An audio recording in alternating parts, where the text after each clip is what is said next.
अस्सलाम वालेकुम dear viewers, मैं हूं Waheed Wazir. Welcome to my YouTube channel. उम्मीद है आप सब खैरियत से होंगे। तो इस वीडियो में डिस्कस करने वाला हूं वेरिएशन इन लाइट, यानी कि वो कौन से फैक्टर है जो लाइट में वेरिएशन को काज करते हैं। तो जो फर्स्ट फैक्टर है वो है लैटिट्यूड, सेकंड है एल्टीट्यूड, थर्ड वन है टोपोग्राफी, फोर्थ वन है प्रॉक्सिमिटी टू वाटर और फिफ्थ वन है क्लाउड कवर। तो पहले हम लेते हैं लैटिट्यूड को कि लैटिट्यूड है क्या और लैटिट्यूड किस तरह लाइट में वेरिएशन को काज करते हैं। तो लैटिट्यूड जो है ये एक्चुअली आ है लतीन वर्ड लैटिट्यूड से, जिसका मतलब है ब्रेथ आर विड्थ, यानी कि चौड़ाई। तो लैटिट्यूड क्या है? The distance from equator toward south pole और north pole is called latitude. For example ये हमारे साथ अर्थ है, तो इसको हम इस लाइन के थ्रू डिवाइड करते हैं और इसको हम नाम देते हैं इक्वेटर। ये 0 डिग्री पे होती है, 0 एंगल पे होती हैं। और इसको हम इस लाइन के थ्रू भी डिवाइड करते हैं, जिसको हम कहते हैं पोल। तो ये साउथ पोल है और ये नॉर्थ पोल है।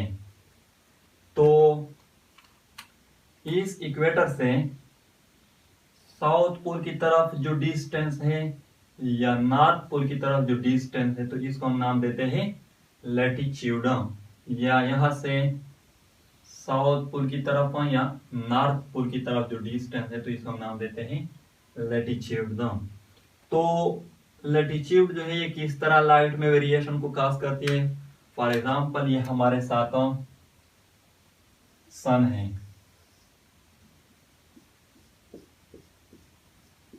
अब इस सन से जो लाइट आएगी वो यहां पर भी पड़ेगी, यहां पर भी और यहां पर भी। तो यहां पर जो लाइट पड़ती है इसकी जो इंटेंसिटी होगी वो ज्यादा होगी, क्योंकि यहां पर जो लाइट पड़ती है वो स्प्रेड होती है नैरो एरिया में। और यहाँ पर जो लाइट पड़ती है इसकी इंटेंसिटी जो होगी वो कम होगी कंपेयर टू दिस लाइट, क्योंकि यहाँ पर जो लाइट है ये लार्ज एरिया में स्प्रेड होती है। तो इस तरह लैटिट्यूड जो है वो लाइट में वेरिएशन को काज करती है कि जो डिफरेंट लैटिट्यूड पर लाइट पड़ती है उसकी इंटेंसिटी जो होगी वो डिफरेंट होगी। सेकेंड वन जो है एल्टीट्यूड। तो एल्टीट्यूड जो है ये आया है ग्रीक वर्ड एल्टस से और एल्टीट्यूडो से, जिसका मतलब है हाई। एल्टीट्यूड क्या है? हाइट ऑफ एनीथिंग या height of any object from sea level is called altitude. For example ये हमारे साथ सी लेवल है, यहाँ पर ये कंसिडर कर ले कि माउंटेन है, पहाड़ है। इसी तरह यहाँ पर बी और यहाँ पर एक एरोप्लेन है, जहाज है। तो इस एरोप्लेन की जो हाइट है इस सी लेवल से, इसको हम कहते हैं एल्टीट्यूड। या इस माउंटेन का जो टॉप है इसकी जो हाइट है इस सी लेवल से, इसको हम कहते हैं एल्टीट्यूड। या इस माउंटेन का जो टॉप है इसकी जो हाइट है सी लेवल से, इसको हम कहते हैं एल्टीट्यूड। तो हमारे साथ on the basis of altitude 2 areas हो सकते हैं। एक को हम कहते हैं हाई एल्टीट्यूड एरियाज और एक को हम कहते हैं लोअर एल्टीट्यूड एरियाज। तो जो हाई एल्टीट्यूड एरियाज होते हैं वहां पर लाइट की इंटेंसिटी जो है वो ज्यादा होती है compare to lower altitude areas. लेकिन फिर भी जो हाई एल्टीट्यूड एरियाज होते हैं वहां पर सर्दी ज्यादा होती है, गर्मी नहीं होती। और लोअर एल्टीट्यूड एरियाज जो होते हैं वहां पर गर्मी ज्यादा होती है। इसलिए इस तरह है कि हाई एल्टीट्यूड एरियाज पर एटमॉस्फेरिक प्रेशर जो होती है वो लो होती है, वहां पर जो एयर मॉलिक्यूल होते हैं वो एक दूसरे से दूर होते हैं, यानी कि एयर मॉलिक्यूल जो है वो एक्सपेंड होते हैं। और आप लोगों को ये पता होना चाहिए कि एक्सपेंशन क्रिएट कूलिंग इफेक्ट।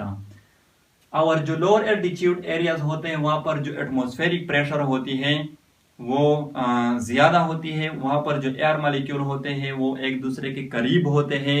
और आप लोगों को ये भी पता होना चाहिए कि कंप्रेशन क्रिएट हीटिंग इफेक्ट। तो इसलिए जो हाई एल्टीट्यूड एरियाज होते हैं वो सर्द होते हैं और जो लोअर एल्टीट्यूड एरियाज होते हैं वो गर्म होते हैं।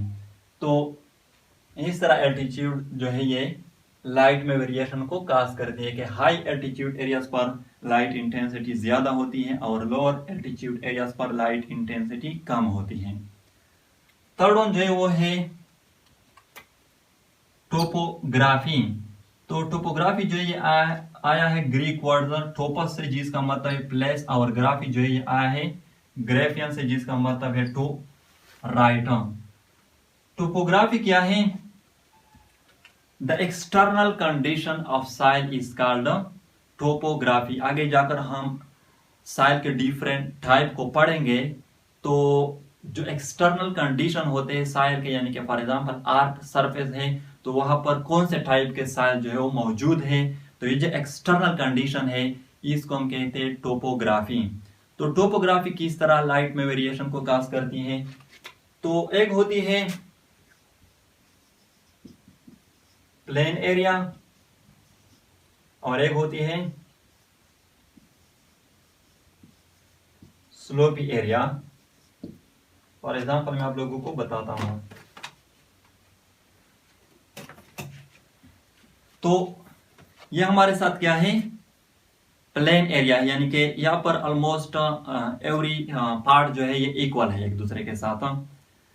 तो यहाँ पर जो लाइट पड़ेगी, यहाँ पर जो लाइट की इंटेंसिटी होगी वो एवरीवेयर इक्वल होगी। और जो स्लोपी एरियाज होते हैं वो इस तरह होते हैं। तो यहाँ पर यानी कि जो लाइट की इंटेंसिटी पड़ेगी इस स्लोपी एरिया पर वो यहाँ पर डिफरेंट होगी इंटेंसिटी लाइट की, यहाँ पर डिफरेंट होगी इंटेंसिटी ऑफ लाइट। और ये भी याद रखें कि जो प्लेन एरियाज होते हैं वो वेजिटेशन के लिए प्रॉपर होते हैं, क्योंकि वहां पर जो वेजिटेशन होती है वो इक्वल इंटेंसिटी ऑफ लाइट को रिसीव करती है। और जो स्लोपी एरिया पर वेजिटेशन होते हैं वहां पर जो वेजिटेशन होते हैं वो डिफरेंट इंटेंसिटी ऑफ लाइट को रिसीव करती है, यानी कि जो यहाँ पर वेजिटेशन होंगे और यहाँ पर जो वेजिटेशन होंगे इसमें जो लाइट की इंटेंसिटी होगी वो डिफरेंट होगी। यहाँ पर जो वेजिटेशन होंगे वो डिफरेंट इंटेंसिटी ऑफ लाइट को रिसीव करेंगे और यहाँ पर जो वेजिटेशन होगी वो डिफरेंट इंटेंसिटी ऑफ लाइट को रिसीव करेंगे। तो इस तरह टोपोग्राफी जो है ये लाइट में वेरिएशन को काज करती है। फोर्थ वन जो है वो है प्रॉक्सिमिटी टू वाटर। वाटर जो है वो किस तरह लाइट में वेरिएशन को काज करती है? तो फॉर एग्जांपल ये हमारे साथ एक तालाब है, एक पॉन्ड है और इसमें क्या है? वाटर है।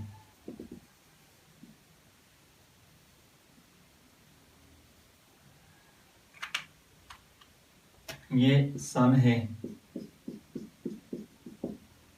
तो जो इस सन से लाइट आएगी ना वो कितने डिस्टेंस जो है वो इस वाटर में तय करेगी। अगर इस लाइट की वेवलेंथ जो है वो ज्यादा है तो वो इस वाटर में ज्यादा डिस्टेंस को तय करेगी और अगर कम है तो वो कम डिस्टेंस को तय करेगी। अब आते हैं कि लाइट में वेरिएशन किस तरह का होती है वाटर की वजह से। तो ये जब वाटर में डिस्टेंस को तय करेंगे ना ये लाइट, तो इसकी वेवलेंथ जो है वो डिक्रीज होती जाएगी। ये जितनी डिस्टेंस तय करेंगे इसकी जो वेवलेंथ है वो डिक्रीज होती जाएगी। और एट द लास्ट जब इसकी वेवलेंथ जो है वो 0 हो जाएगी ना, फिर वहां पर ये लाइट जो है वो स्टॉप हो जाएगी, वो मजीद डिस्टेंस को तय नहीं कर सकेगी वाटर में। तो इस तरह वाटर जो है वो लाइट में वेरिएशन को काज करती है। यानी कि चूंकि यहाँ पर जो लाइट पड़ती है ना वाटर में उसकी वेवलेंथ जो है वाटर की वजह से डिक्रीज होती जाएगी, वो जितना डिस्टेंस तय करेगी वाटर में। लास्ट वन जो है वो है क्लाउड कवर। तो क्लाउड कवर किस तरह लाइट में वेरिएशन को काज करती है। फॉर एग्जाम्पल ये हमारे साथ अर्थ है, यहाँ पर ये क्या है, प्लांट है, ये क्या है, सन है। अब यहाँ पर सन और अर्थ के दरमियान कोई क्लाउड जो है, बादल जो है वो नहीं है, तो यहाँ पर जो लाइट आएगी सन से वो प्रॉपर पहुंच सकेगी अर्थ को। अब अगर इस सन और अर्थ के दरमियान बादल जो है वो प्रेजेंट है, क्लाउड जो है वो प्रेजेंट है, ये फॉर एग्जांपल क्लाउड है, तो जो सन से लाइट आएगी वो डिपेंड करती है बादल पर। अगर बादल ज्यादा है तो वो उस लाइट को कंप्लीटली स्टॉप करेगी, और अगर बादल जो है वो कम है तो कुछ लाइट जो इस बादल को क्रॉस कर सकेगी और वो पहुंच हो जाएगी अर्थ में। और यहाँ पर ये भी नोट कर ले कि जब क्लियर वेदर हो, यानी कि जब बादल ना हो, तो फिर प्लांट जो होते हैं वो प्रॉपर लाइट को रिसीव करते हैं और उसका फोटोसिंथेसिस जो वो नॉर्मल होता है। लेकिन जब बादल होती है तो फिर प्लांट जो है वो नॉर्मल यानी कि प्रॉपर लाइट को रिसीव नहीं कर सकती है, क्योंकि वो जो लाइट है वो जमीन को नहीं पहुंच सकती है बादल की वजह से, तो फिर उसका फोटोसिंथेसिस जो है वो डिस्टर्ब हो जाता है। तो इस तरह बादल जो है वो लाइट में वेरिएशन को काज करती हैं। तो ये थी वेरिएशन इन लाइट। अगर वीडियो अच्छी लगे तो लाइक भी करें, कमेंट भी करें। अगर अभी तक चैनल को सब्सक्राइब नहीं किया है तो चैनल को भी सब्सक्राइब करें। थैंक यू एंड खुदा हाफिज।